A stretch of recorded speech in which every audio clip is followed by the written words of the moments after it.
Good morning students. पिछले class में हम बसंत की सच्चाई एकांकी को देख लिया है, जो उसके द्वारा जो बसंत की ईमानदारी, प्रामाणिकता आदि के गुणों को हम लोगों ने देख लिया था।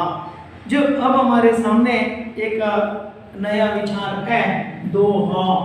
जो दोहा माने क्या है?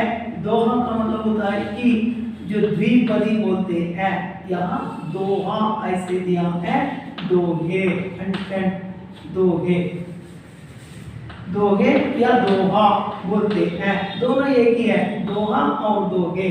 दोहा का मतलब होता है कि द्विपदी, द्विपदी बोलते हैं कन्नड़ में, जो उसको द्विपदी कहते हैं। इंद्र ಎರಡು ಸಾಲಿನ ಪದ್ಯ ಅಂತ ಹೇಳ್ತಾರೆ ಇಲ್ಲಿ। जो ये पहला हम लोगों ने इसको समझने के पहले हम जानना चाहिए कि हिंदी साहित्य के बारे में। जो पहला साहित्य मतलब क्या है? साहित्य मीन्स लिटरेचर, अंडरस्टैंड, लिटरेचर, साहित्य। ऐसा इसको ऐसा कहते हैं कि सा प्लस इध, जो उसको बोलते हैं साहित्य। जो साहित्य सा प्लस हित मतलब है कि और ये को हित देने वाली, संतोष देने वाली, खुशी देने वाली जो विचार होते हैं उसको साहित्य बोलते हैं, लिटरेचर, अंडरस्टैंड। सो ಅಂದ್ರೆ ನಮ್ಮ ಮನಸ್ಸಿಗೆ ಖುಷಿ, ಸಂತೋಷ ಯಾವುದು ನೀಡುತ್ತೋ सो ಅದನ್ನ ಇಲ್ಲಿ ಸಾಹಿತ್ಯ ಅಂತ ಕರೀತಾರೆ। जो ऐसे साहित्य के द्वारा जो प्रमुखतः हिंदी साहित्य, सो हिंदी लिटरेचर के अनुसार हम लोगों ने देखना है कि हिंदी साहित्य जो है बहुत बड़ा जो साहित्य है, बृहद साहित्य है। ऐसे साहित्य को जो यहाँ जो कितने भाग में, 4 भागों में इसको विभाजित किया है, 4 विभाग या 4 भाग में उसको विभाजित किया गया है, 4 भाग में विभाजित। जो हिंदी साहित्य को 4 भाग में विभाजित किया है।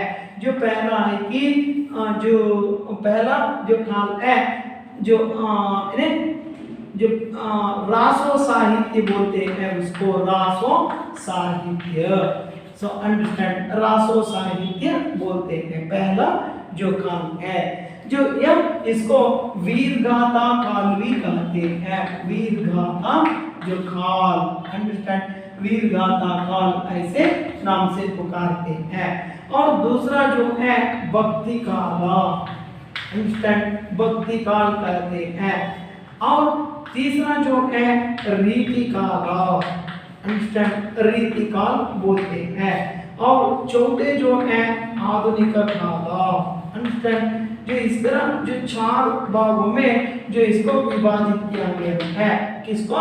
हिंदी साहित्य को।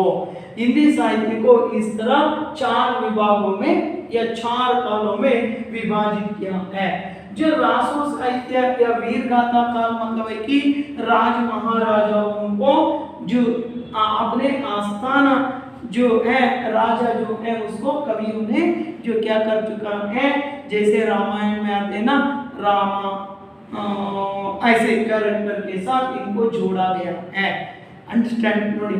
सो ರನ್ನನ ಗದಾ ಯುದ್ಧ ಈ ತರ ಕನ್ನಡ ಸಾಹಿತ್ಯದಲ್ಲೂ ಬರುತ್ತೆ, ಅದೇ ತರನೇ ಇಲ್ಲಿ ರಾಸೋ ಸಾಹಿತ್ಯ ವೀರಗಾಥಾ ಕಾಲ ಅಂತ ಕರೀತಾರೆ। ಸೊ ಈ ರಾಸೋ ಇಲ್ಲಿಂದ ಪ್ರಾರಂಭ ಆಯಿತು ಹಿಂದಿ ಸಾಹಿತ್ಯ ಅಂತಕ್ಕಂಥದ್ದು। ದೆನ್ ನೆಕ್ಸ್ಟ್ ಆगे हम लोगों ने ಅಂದ್ರೆ ಇಲ್ಲಿ ವೀರಗಾಥಾ ಕಾಲ ಅಂದ್ರೆ ರಾಜರ ಕಥೆಗಳನ್ನ ಅನುಸಾರವಾಗಿ ನಿರ್ಮಾಣ ಮಾಡಿರ್ತಕ್ಕಂಥದ್ದು ಈ ಸಾಹಿತ್ಯ, ಲಿಟರೇಚರ್। ಆ ಕಾಲದ ಯಾರು ರಾಜ ಇದ್ದಾರೆ ಅವರನ್ನ ಸೊ ಅಂದ್ರೆ ಗ್ರೇಟ್ ಕ್ಯಾರೆಕ್ಟರಿಸ್ಟಿಕ್ಸ್ ಯಾರಿರ್ತಾರೆ ನೋಡಿ, ರಾಮಾಯಣ ಮಹಾಭಾರತದಲ್ಲಿ ಬರ್ತಕ್ಕಂಥವ್ರನ್ನ ಆ ಕ್ಯಾರೆಕ್ಟರ್ಗೆ ಸೊ ಇವ್ರನ್ನ ಹೋಲಿಕೆ ಮಾಡಿಕೊಂಡು ರಚನೆ ಮಾಡಿರ್ತಕ್ಕಂಥದ್ದು। ऐसे जो काल होते हैं रासो साहित्य या वीरगाथा काल कहते हैं। और जो इसके साथ साथ दूसरा जो काल होते हैं भक्ति काल। सब भक्ति काल के अंतर्गत हम लोगों ने देखते हैं प्रमुखतः लोगों में भक्ति को पैदा करना। जो किसके प्रति भक्ति? भगवान के प्रति भक्ति, या अपने साहित्य के प्रति भक्ति, या अपने बच्चों के प्रति भक्ति। इस तरह ऐसे अलग अलग प्रकार के जो भक्ति को हम इसके अंतर्गत देखा जाते हैं। यहाँ तो हम लोगों ने देखते हैं ಅಂದ್ರೆ ಇಲ್ಲಿ ಪ್ರಮುಖವಾಗಿ ನಾವು ಗಮನಿಸತಕ್ಕಂಥದ್ದು ಭಕ್ತಿ ಕಾಲದ ಸಾಹಿತ್ಯ ಅಂತಂದಾಗ लोगों में भक्ति को पैदा करना, किसके प्रति? भगवान के प्रति भक्ति, ದೇವರ ಬಗ್ಗೆ ಭಕ್ತಿಯನ್ನು ಮೂಡಿಸತಕ್ಕಂಥದ್ದು ಈ ಸಾಹಿತ್ಯದ ಒಂದು ವಿಶೇಷತೆಯಾಗಿ ನಾವು ಕಾಣ್ತಾ ಹೋಗ್ತೀವಿ। अंडरस्टैंड? ऐसा जो भक्ति काल के अंतर्गत जो कौन कौन से कवि आते हैं प्रमुखतः, सो हमारे लिए हाईलाइट यही है, इन्हीं कारण से मैं इसको बता रहा हूँ।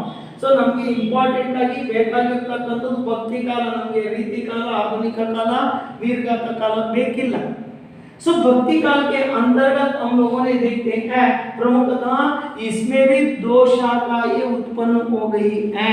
अंडरस्टैंड? ನೋಡಿ ಇದರಲ್ಲೂ ಕೂಡ सो ಎರಡು ಪಾರ್ಟ್ ಮಾಡ್ಕೊಂಡಿದ್ದಾರೆ, ಒಂದು ರಾಮ, ಇನ್ನೊಂದು ಕೃಷ್ಣ। अंडरस्टैंड? राम भक्ति और कृष्ण भक्ति, ऐसा दो प्रकार की जो भक्ति को हम लोगों ने देखते हैं, राम भक्ति और कृष्ण भक्ति। सो ये तो राम भक्ति के अनुसार भगवान राम को गुणगान करते हुए जो जो साहित्य का निर्माण हुआ, जो उसको राम भक्ति शाखा कहते हैं। और भगवान कृष्ण के प्रति जो जो साहित्य का निर्माण हुआ, जो उनके प्रति आपने आदर, गौरव, प्यार आदि दिखाया, वही कृष्ण भक्ति। अंडरस्टैंड? सो ನೋಡಿ ಇಲ್ಲಿ ರಾಮನನ್ನ ಗುಣಗಾನ ಮಾಡ್ತಾ ಹಲವಾರು ಕವಿಗಳು ತಮ್ಮ ಅಭಿಪ್ರಾಯನ ವ್ಯಕ್ತಪಡಿಸ್ತಾ ಹೋದ್ರು। ಸೋ ಕೃಷ್ಣನನ್ನ ಗುಣಗಾನ ಮಾಡ್ತಾ ಹಲವಾರು तम तम अभिप्रायಗಳನ್ನು ಮೂಡಿಸ್ತಾ ಹೋದ್ರು। अंडरस्टैंड? सो यहाँ राम के प्रति प्रमुखतः गुणगान करने वाले कवियों में हम लोगों ने देखे हैं तुलसीदास। अंडरस्टैंड? सो तुलसीदास, नेक्स्ट कबीर आदि को देखते हैं। अंडरस्टैंड? आदि को देखते हैं। और कृष्ण भक्ति के अनुसार हम लोगों ने देखते हैं जो प्रमुखतः सूरदास को देखते हैं, सूरदास, मीराबाई आदि को देखते हैं। सूरदास और मीराबाई को इसके अनुसार हम लोगों ने कृष्ण भक्ति शाखा के अंतर्गत के प्रमुख कवि के रूप में देखा जाते हैं। और इसके अलावा राम कृष्ण इन दोनों के अनन्य भक्ति को भी हम लोगों ने देखते हैं, जो हमें राम भी चाहिए, कृष्ण भी चाहिए। सो ಇದಲ್ಲದೆ ಕೆಲವರು ಏನು ಮಾಡ್ತಾರೆ ಅಂದ್ರೆ ಇಲ್ಲಿ ರಾಮನು ಬೇಕು, ಕೃಷ್ಣನು ಬೇಕು, सो इनको भी जो जानते हैं और कृष्ण को भी जानते हैं। इसी कारण से ऐसे इन दोनों के बीच के जो कवि होते हैं उसको कहते हैं इन्हें ऐसा ಇವರಿಬ್ಬರ ನಡುವೆ ಬರ್ತಕ್ಕಂತ ಪ್ರಮುಖ ಕವಿಗಳು ಅಂತಂದ್ರೆ ನಾವು ನೋಡ್ತೀವಿ ರಹೀಮ್ನ ನೋಡ್ತೀವಿ, रहीम कवि उरंद आदि को हम लोगों ने देखते हैं। सो राम और कृष्ण ಇವರು ಯಾವ ಕಡೆನೂ ಹೇಳಲ್ಲ ನಮಗೆ ರಾಮನು ಬೇಕು, ಕೃಷ್ಣನು ಬೇಕು, दोनों के प्रति भक्ति को दिखाते हैं। ये तो रिजिड, सो राम भक्ति तुलसीदास भगवान राम के प्रति रिजिड, कृष्ण को ना मानते हैं। और इसी तरह सूरदास राम को ना मानते हैं, सिर्फ कृष्ण को मात्र ही जानते हैं। इसी तरह हम लोगों ने देखते हैं ನೋಡಿ ಈ ರೀತಿಯಾಗಿ ನಾವು ಈ ಭಕ್ತಿ ಕಾಲದ ಸಾಹಿತ್ಯವನ್ನ ನಾವು ನೋಡ್ತಾ ಹೋಗ್ತೀವಿ। और एक विशेषता है कि जो भक्ति काल के साहित्य को हिंदी साहित्य का सुवर्ण युग माने जाते हैं। अंडरस्टैंड? हिंदी साहित्य में सुवर्ण युग कहते हैं भक्ति काल को। क्यों? क्योंकि बृहत ग्रंथ जो बाहर आए, लोगों तक पहुंच गए। इसके लिए कारण यह है कि इनकी भाषा बहुत सरल है। ನೋಡಿ ಇದು ಹಿಂದಿ ಸಾಹಿತ್ಯದಲ್ಲಿ ಭಕ್ತಿ ಕಾಲನ ಸುವರ್ಣ ಯುಗ ಅಂತ ಕರೀತಾರೆ। ಯಾಕಪ್ಪ ಅಂದ್ರೆ ಏರಳವಾಗಿರ್ತಕ್ಕಂಥ ಸಾಹಿತ್ಯ ಹೊರ ಜಗತ್ತಿಗೆ ಪರಿಚಯ ಆಯಿತು। ಅಂಡರ್ಸ್ಟ್ಯಾಂಡ್? ಸೊ ಪರಿಚಯ ಆಯಿತು, ಅದರಲ್ಲಿ ಪ್ರಮುಖವಾಗಿ ಅಥವಾ ವಿಶೇಷವಾಗಿ ನಾವು ಗಮನಿಸ್ತಕ್ಕಂಥದ್ದು ಏನಪ್ಪಾ ಅಂತಂದ್ರೆ ಜನರಿಗೆ ತುಂಬಾ ಸರಳವಾಗಿ ಅರ್ಥ ಆಗ್ತಕ್ಕಂಥದ್ದು। ಸೊ ಅದ್ರ ಜೊತೆಗೆ related to our life, so ಅದು ನಮ್ಮ ಜೀವನಕ್ಕೆ ತುಂಬಾ ಸನಿಹವಾಗಿರ್ತಕ್ಕಂಥದ್ದು ಅನ್ನೋದನ್ನ ತಿಳಿಸ್ಕೊಟ್ಟಂಥದ್ದು ಭಕ್ತಿ ಕಾಲ। ಸೊ ಹಂಗಾಗಿನೇ ಇಲ್ಲಿ ಈ ಜನರಿಗೆ ಏರಳವಾಗಿರ್ತಕ್ಕಂಥ ಸಾಹಿತ್ಯ ಜನರ ಬಳಿಗೆ ತಲುಪ್ತು. ಹಂಗಾಗಿ ಭಕ್ತಿ ಕಾಲ ಹೆಚ್ಚು ಅಂದ್ರೆ ಸಾಹಿತ್ಯ ಏರಳವಾಗಿರ್ತಕ್ಕಂಥ ಸಾಹಿತ್ಯ ಜನರಿಗೆ ಸಿಕ್ತು ಅನ್ನೋದು ನಾವು ಗಮನಿಸ್ತಾ ಹೋಗ್ತೀವಿ. ಇನ್ನ ಇದಲ್ಲೇ ಅಂದ್ರೆ ಇಲ್ಲಿ ನಾವು difference between this and that ಅಂತಂದ್ರೆ ಇದು ಮತ್ತೆ ಅದರ ನಡುವೆ ಏನಪ್ಪ ವ್ಯತ್ಯಾಸ ಅಂದ್ರೆ ಇಲ್ಲಿ ಆಗಿರ್ತಕ್ಕಂಥ ಲೋಪದೋಷಗಳನ್ನ ತಿದ್ದುಕೊಂಡ್ರಿ, ಸಣ್ಣ ಪುಟ್ಟ ಲೋಪದೋಷಗಳು. ನೆಕ್ಸ್ಟ್ ಇಲ್ಲ ಅಂತಕ್ಕಂಥದನ್ನ ರೀತಿ ಕಾಲ. ಸೊ ಇಲ್ಲಿ ರೀತಿ ಕಾಲ ಅಂತಂದ್ರೆ ಏನ್ ಹೇಳುತ್ತಪ್ಪ ಅಂತಂದ್ರೆ ಇದು ಗದ್ಯನೂ ಅಲ್ಲ ಪದ್ಯನೂ ಅಲ್ಲ ಅಂತ ಹೇಳ್ತೀವಿ ಕನ್ನಡದಲ್ಲಿ. ಇಸ್ಕೋ ಕಾತೆ ಚಂಪು ಸಾಹಿತ್ಯ, ಚಂಪು ಕಾವ್ಯ ಅಂತ ಹೇಳ್ತಾರೆ. ಅಂದ್ರೆ ಗದ್ಯ ಪದ್ಯ ಮಿಶ್ರಿತ. ಈಗ ನಾವು ಇದನ್ನ ಹಳೆಗನ್ನಡ ನೋಡ್ತೀವಲ್ವಾ, ಹಂಗೆ ಇದು ವೀರಗಾಥ ಕಾಲ ಅಂದ್ರೆ ಹಳೆಗನ್ನಡ. ಸೊ ಭಕ್ತಿ ಕಾಲ ಅಂದ್ರೆ ಮಿಡಲ್ ನಡುಗನ್ನಡ ಅಂತ ಹೇಳ್ತೀವಲ್ಲ ನಾವು, ಹಂಗೆ ಇಲ್ಲಿ ಎಂತದಪ್ಪ ಅಂದ್ರೆ ಈ ಕಡೆ ಪದ್ಯ ಗದ್ಯ ಎರಡನ್ನು ಮಿಶ್ರಣ ಮಾಡ್ಕೊಂಡ್ಬಿಟ್ರು. ಸೊ ಇದು ರೀತಿ ಕಾಲ. ನೆಕ್ಸ್ಟ್ ಇನ್ನ ಆಧುನಿಕ ಕಾಲ ಅಂತಂದ್ರೆ ಇದರಲ್ಲಿ ಇರ್ತಕ್ಕಂಥದ್ದು ಎಲ್ಲವನ್ನೂ ಇಲ್ಲಿರುತ್ತೆ. ಯಾವುದು ಇಲ್ಲಿ ವಿಶೇಷವಾಗಿ ನಾವು ಕಾಣ್ತಕ್ಕಂಥದ್ದು ಏನಪ್ಪ ಅಂದ್ರೆ ಈ ಮೂರು ಕಾಲದಲ್ಲಿ ಬರ್ತಕ್ಕಂಥ ಸಾಹಿತ್ಯನ यहाँ हम लोग देख सकते हैं. इसी तरह जो प्रमुखतम जो हमारे सामने है जो तुलसीदास के दोहा ನೋಡಿ ना दोहा. ಇಲ್ಲಿ दोहे ಅಂತ ಇದೆ. दोहा ಅಂತ ನಾನು ಯಾಕಪ್ಪ ಬರ್ದೆ ಅಂತಂದ್ರೆ दोहा दोहे दोनों एक ही है. दोहा मतलब है कि द्विपदी और इसके साथ साथ ये सभी मात्रा और छंदस के द्वारा रचा गया है. ನೋಡಿ ವಿಶೇಷ ಏನಪ್ಪ ಅಂದ್ರೆ ಈ ಕಾಲ ಇವೆಲ್ಲವೂ ಕೂಡ ಅಷ್ಟೇ ಎಕ್ಸೆಪ್ಟ್ ಇಲ್ಲಿ ಭಕ್ತಿ ಕಾಲ, ರಾಸೋ ಸಾಹಿತ್ಯ ಇವೆಲ್ಲ ಎಂತದಪ್ಪ ಅಂತಂದ್ರೆ ಈ ಮಾತ್ರಾ ಛಂದಸ್ಸಿನಿಂದ ರಚನೆ ಆಗಿರ್ತಕ್ಕಂಥದ್ದು. ಸೊ ಮಾತ್ರಾ ಛಂದಸ್ ಅಂದ್ರೆ ಇಲ್ಲಿ ನಾವು ಒಂದು ದೋಹೆ ಅಂತಂದಾಗ ನಾವು ನೋಡ್ತಾ ಹೋಗ್ತೀವಿ. ದೋಹಾ ಮೇ 4 ಚರಣ ಹೋತೆ ಹೈ, 4 ಚರಣಗಳಿರ್ತವೆ ಒಂದು ದೋಹೆನಲ್ಲಿ. एक दोहे में 4 चरण होते हैं. अंडरस्टैंड? जो उनमें से पहला और तीसरा, दूसरा और चौथा, इस तरह ನೋಡಿ 1 ಮತ್ತು 3, 2 ಮತ್ತು 4 ಅಂತ ಹೇಳ್ತಾರೆ. 1 ಮತ್ತು 3 ಇಲ್ಲಿ ಇವನ್ನ 4 ಚರಣಗಳು ಅಂತ ನಾವೇನು ಕರಿತೀವಿ. ಸೊ इसको समचरण और विषम चरण भी कहते हैं. ಇದನ್ನ ಸಮಚರಣ ಮತ್ತೆ ವಿಷಮ ಚರಣ ಅಂತಲೂ ಕೂಡ ಕರೀತಕ್ಕಂಥದ್ದು. ಅಂಡರ್ಸ್ಟ್ಯಾಂಡ್? ಸೊ ಒಂದು ದೋಹಿನಲ್ಲಿ ಒಟ್ಟು ಇಲ್ಲಿ ಏನ್ ಹೇಳ್ತಾರಪ್ಪ ಅಂದ್ರೆ 11 ಪ್ಲಸ್ 13, ಇಲ್ಲಿ 13 ಪ್ಲಸ್ 11 ಈ ರೀತಿಯಾಗಿ ವಿಭಾಗ ಆಗಿರ್ತಕ್ಕಂಥದ್ದು. ಸೊ ಒಂದು ದೋಹೆ ಅಂದ್ರೆ ಅಲ್ಲಿ 48 ಮಾತ್ರೆಗಳಿಂದ ಕೂಡಿರ್ತಕ್ಕಂಥದ್ದು. एक दोहा के अंतर्गत जो कम से कम 48 ಮಾತ್ರಾओं को देखते हैं. ನೋಡಿ ಒಂದು ದೋಹಿನಲ್ಲಿ 48 ಮಾತ್ರೆಗಳಿಂದ ಕೂಡಿರ್ತಕ್ಕಂಥ ದೋಹಿಯನ್ನು ನಾವು ನೋಡ್ತಾ ಹೋಗ್ತೀವಿ.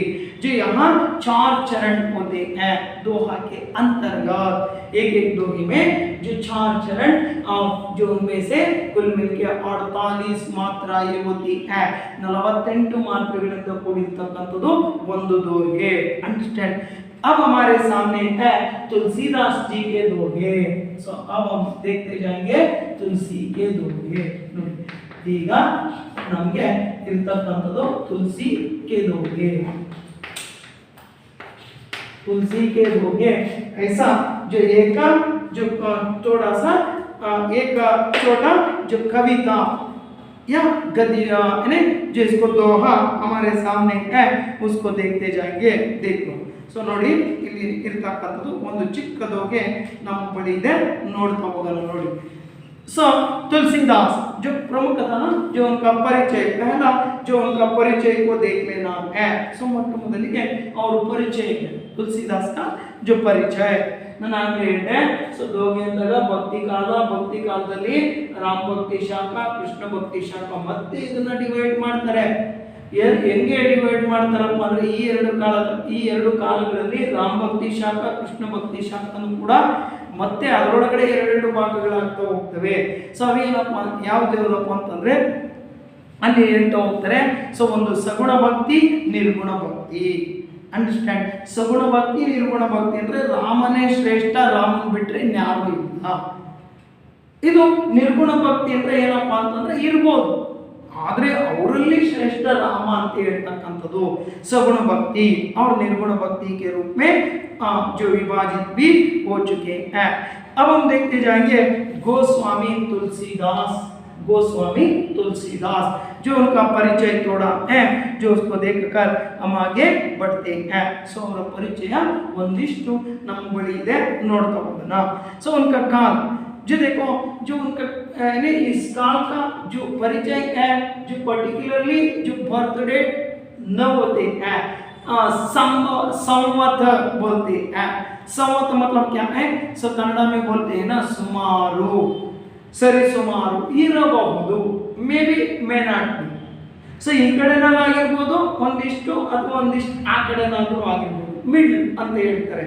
ಸೊ ಮಿಡ್ ಪಾಯಿಂಟ್ ಅಂತ ಹೇಳಿ ನೀವು ಮ್ಯಾಥಮೆಟಿಕ್ಸ್ ಅಲ್ಲಿ ನೋಡ್ತಿರಲ್ಲ, ಆ ಥರ ಇಲ್ಲೂ ಕೂಡ ನಾವು ಗಮನಿಸ್ತಾ ಹೋಗ್ತೀವಿ। ಸೊ गोस्वामी तुलसीदास का जो परिचय देखते जाएंगे। इनका जन्म काल जो है, जो 1532 ईस्वी में इनका जन्म हुआ था। जो 1532, सो ತುಳಸಿದಾಸರ ಜನ್ಮ ಯಾವಾಗ ಆಗಿತ್ತಪ್ಪ ಅಂದ್ರೆ 1532। ಸೊ 1532 ಅಂತ ಹೇಳ್ತಾರೆ। ಸೊ ಇವರ ಒಂದು ಕಾಲ ಇಲ್ಲಿ ನಮಗೆ ತಿಳಿದು ಬರ್ತಕ್ಕಂಥದ್ದು 32 में इनका जन्म हुआ था। ಸೊ ಇದು ಕ್ರಿಸ್ತ ಪೂರ್ವ ಅಂತ ಹೇಳ್ತೀವಲ್ಲ ನಾವು, ಹಿಂದಿಂದ ಮುಂದಕ್ಕೆ ಹೋಗೋದು, ಅರ್ಥ ಆಯ್ತಾ? ಸೊ ಈಗ ನಾವು ಮುಂದಿಂದ ಹಿಂದಕ್ಕೆ ಬರ್ತೀವಲ್ಲ, ಹಂಗೆ ಅವ್ರದ್ದು ಹೆಂಗೆ ಅಂದರೆ ಹಿಂದಿಂದ ಮುಂದಕ್ಕೆ ಬರ್ತಕ್ಕಂಥದ್ದು ಕ್ರಿಸ್ತ ಪೂರ್ವ ಅಂದರೆ BC AC ಅಂತೇಳಿ ನೀವು ಸೋಷಿಯಲ್ ಓದಿರ್ತೀರ। ಹಂಗೆ ಇಲ್ಲಿ 1532 ಅವರು ಜನಿಸಿದ್ರು ಅಂತೇಳಿ ಇಲ್ಲಿ ನಮಗೆ ಕಂಡು ಬರುತ್ತೆ, ನೋಡೋಣ। गोस्वामी तुलसीदास हिंदी साहित्य के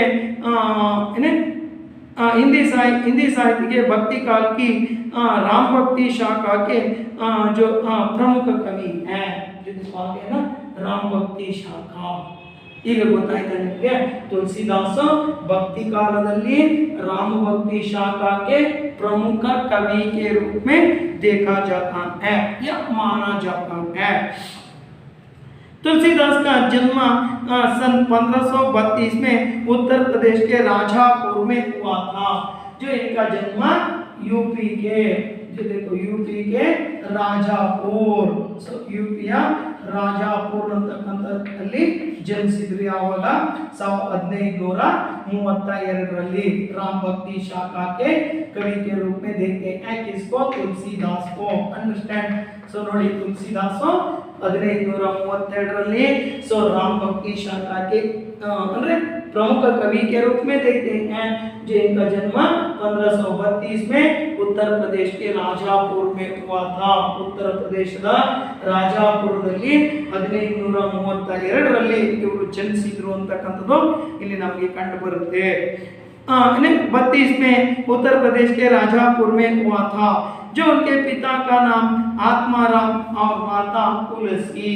इनके माता पिता, तुलसीदास के माता पिता के रूप में देखते हैं आत्माराम और तुलसी। अंडरस्टैंड?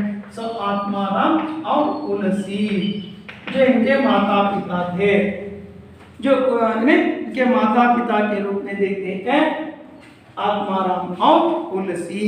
जो इनका जन्म हुआ था उत्तर प्रदेश के राजापुर में, जो 1532 ईस्वी में हुआ था। और तुलसी था, जो कहा जाता है कि जब तुलसीदास जी का जन्म हुआ तब उन्होंने राम नाम का जो उच्चारण किया था।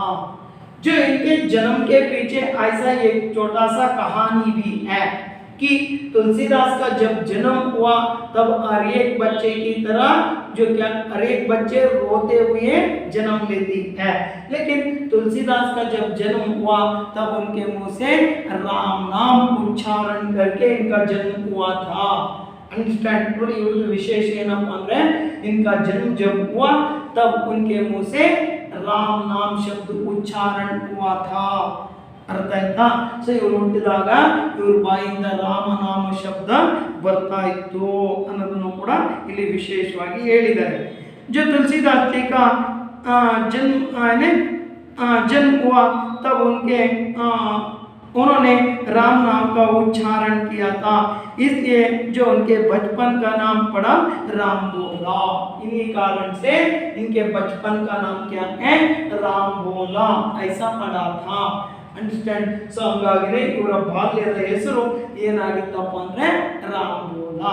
ಸೊ ಈಗ ನಾವು ಹೇಳ್ತೀವಲ್ಲ, ಸೊ ಇಲ್ಲಿ ಕನ್ನಡ ನಾವು ಈ ಒಂದು ಕಾವ್ಯನಾಮ ಅಂತ ಹೇಳ್ತೀವಲ್ಲ, ಹಂಗೆ ಸೊ ಈ ಒಂದು ತುಳಸಿದಾಸ್ ಅಂತಕ್ಕಂಥದ್ದು ಅವರ ಕಾವ್ಯನಾಮ ಆಗಿರಬಹುದು. ಸೊ ಅವರ ನಿಜವಾದ ಹೆಸರು ರಾಮ್ಬೋಲ ಅಂತಕ್ಕಂಥದ್ದು ಇರಬಹುದು ಅನ್ನೋದನ್ನು ಕೂಡ ಇಲ್ಲಿಂದ ನಮಗೆ ಕಂಡು ಬರುತ್ತೆ. जो तुलसीदास जी का जन्म हुआ तब जो उन्होंने राम नाम का उच्चारण किया था, इसलिए जो उनके बचपन का नाम पड़ा था राम बोला. Underline that sentence. जो तुलसीदास भगवान राम के अनन्य भक्त थे. देखो, राम के अनन्य भक्त, ರಾಮನ ನಿಜವಾದಂತ ಭಕ್ತ, ಅನನ್ಯ ಭಕ್ತ ಅಂತಕ್ಕಂಥದ್ದು ನಾವಿಲ್ಲಿಂದ ಗಮನಿಸ್ತಾ ಹೋಗ್ತೀವಿ.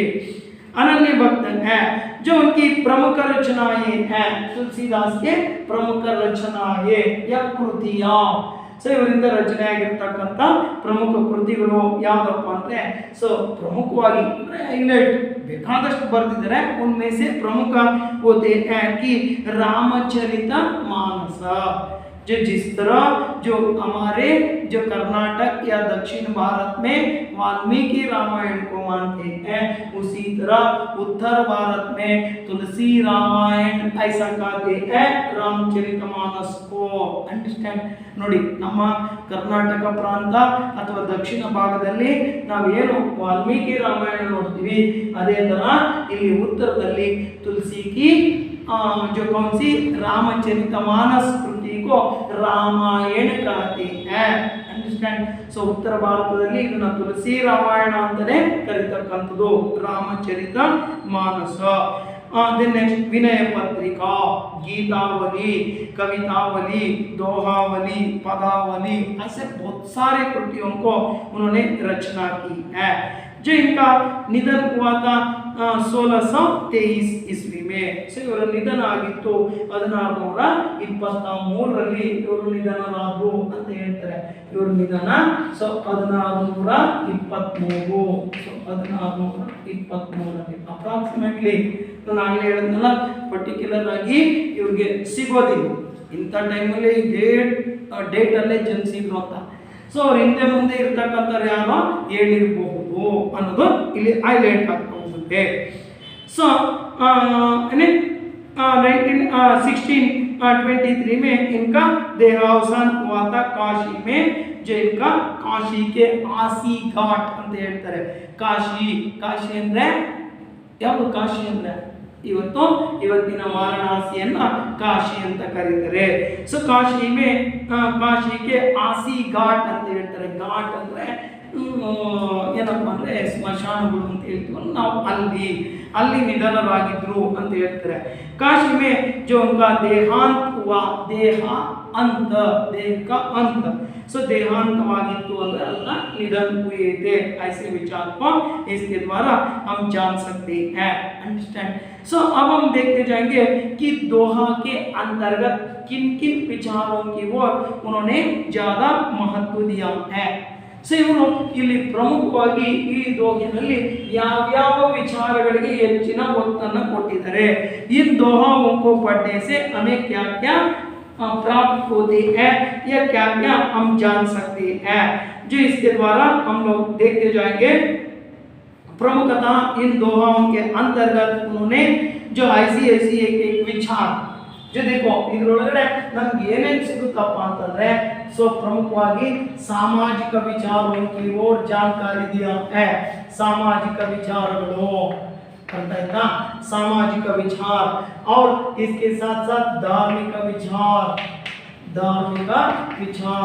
then ರಾಜಕೀಯ ಅಂದ್ರೆ ಪೊಲಿಟಿಕ್ಸ್ ಬಗ್ಗೆನೂ ಕೂಡ ನಮಗೆ ತಿಳಿದು ಬರುತ್ತೆ. ರಾಜನೈತಿಕ विचार.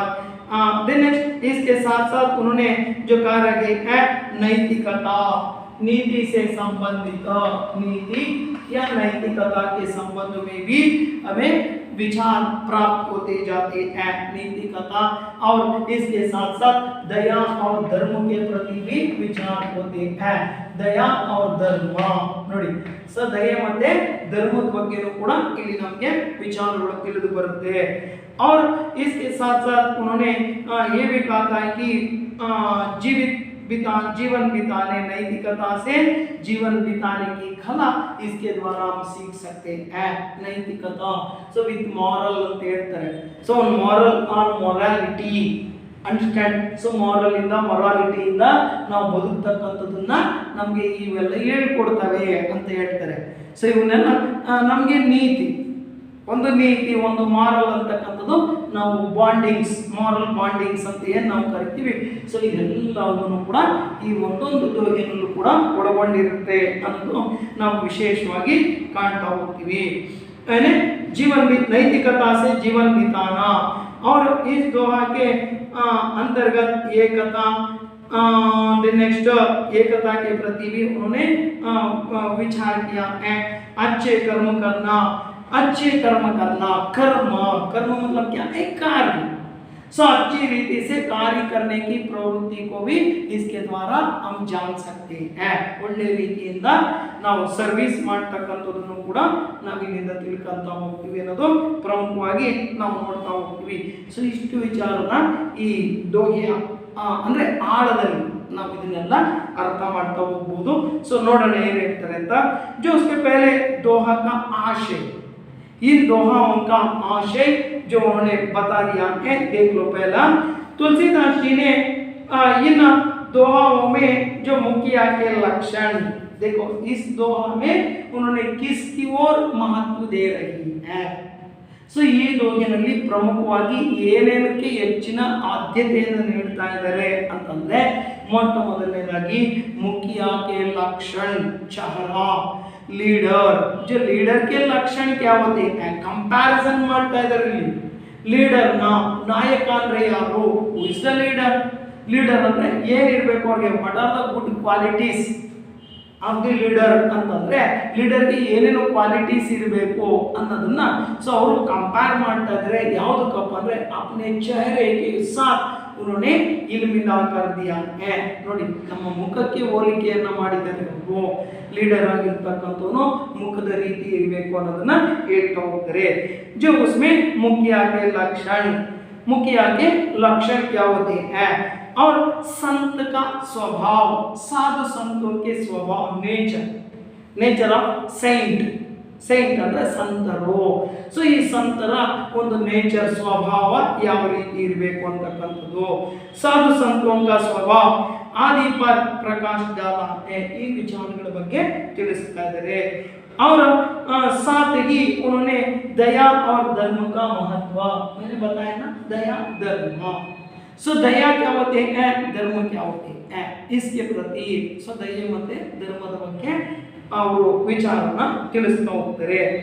धर्म का महत्व.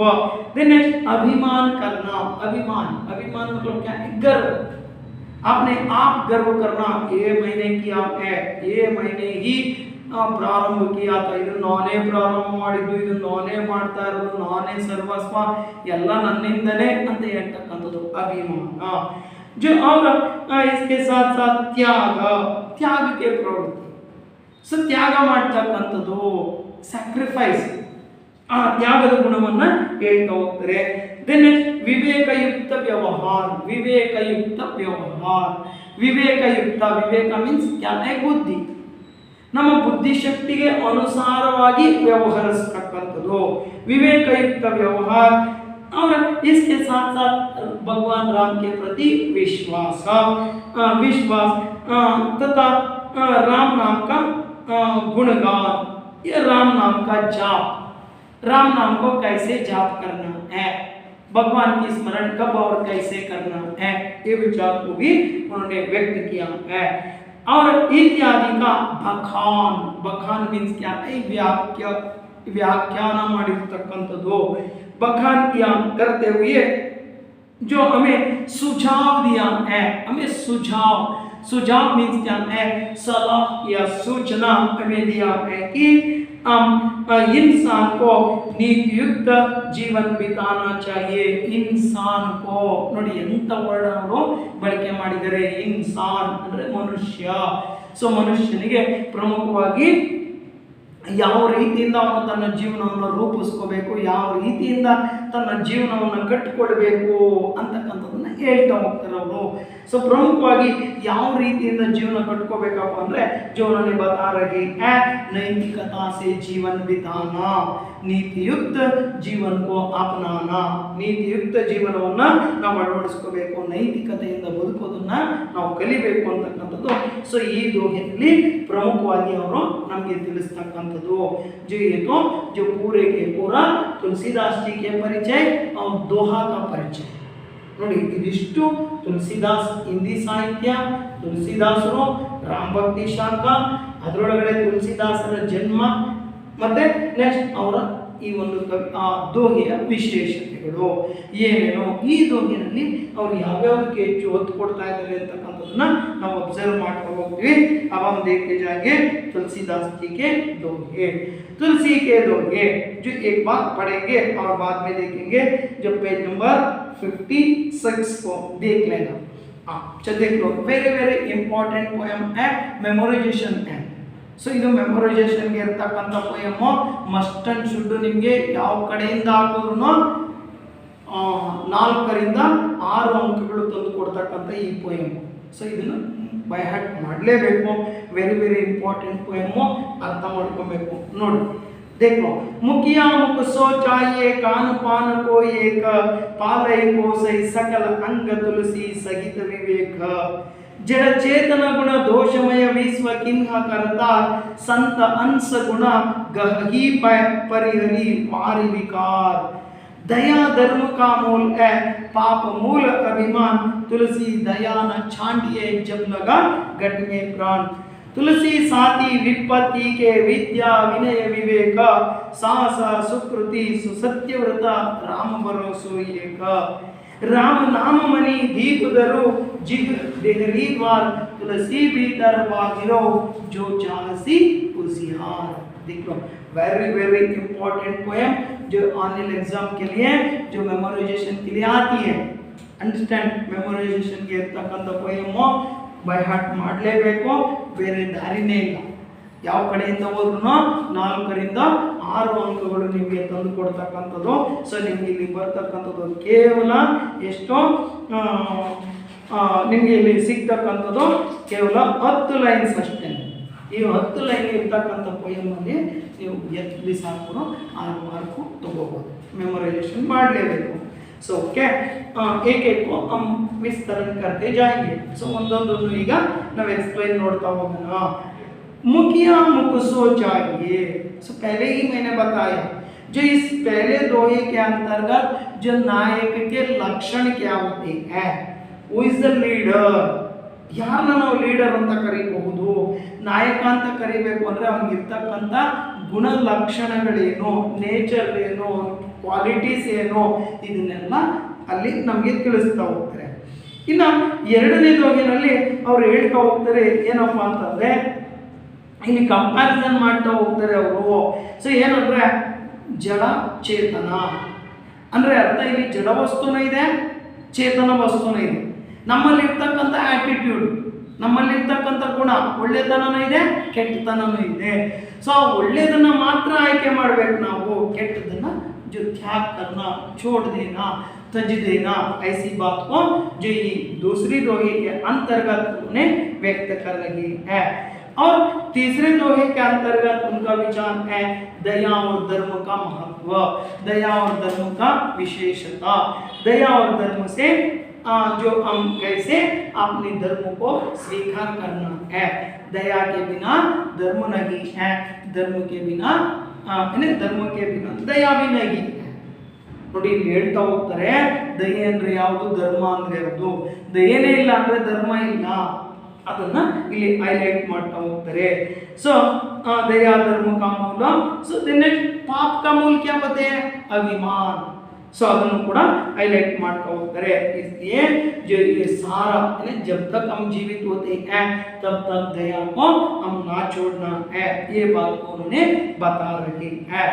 और चौथे दोहे के अंतर्गत जो हमारे विपत्ति के साथी कौन हो सकती है. विपत्ति कष्ट काल, ನಮಗೆ ಕಷ್ಟ ಕಾಲದಲ್ಲಿ ಸಹಾಯಕ್ಕೆ ಬರ್ತಕ್ಕಂಥ ಫ್ರೆಂಡ್ಸ್ ಯಾರು, ನನ್ನೊಟ್ಟಿಗೆ ಇರ್ತಕ್ಕಂಥವ್ರು, ನನ್ನ ಜೊತೆನಲ್ಲೇ ಇರ್ತಾರೆ, ನನ್ನ ಜೊತೆನಲ್ಲೇ ಬರ್ತಕ್ಕಂಥದ್ದು, ನನ್ನ ಜೊತೆನಲ್ಲೇ ಸಾಯ್ತಕ್ಕಂಥದ್ದು. ಅದನ್ನೇ ಅವರು ಅಲ್ಲಿ ಹೈಲೈಟ್ ಮಾಡ್ತಾ ಹೋಗ್ತಾರೆ.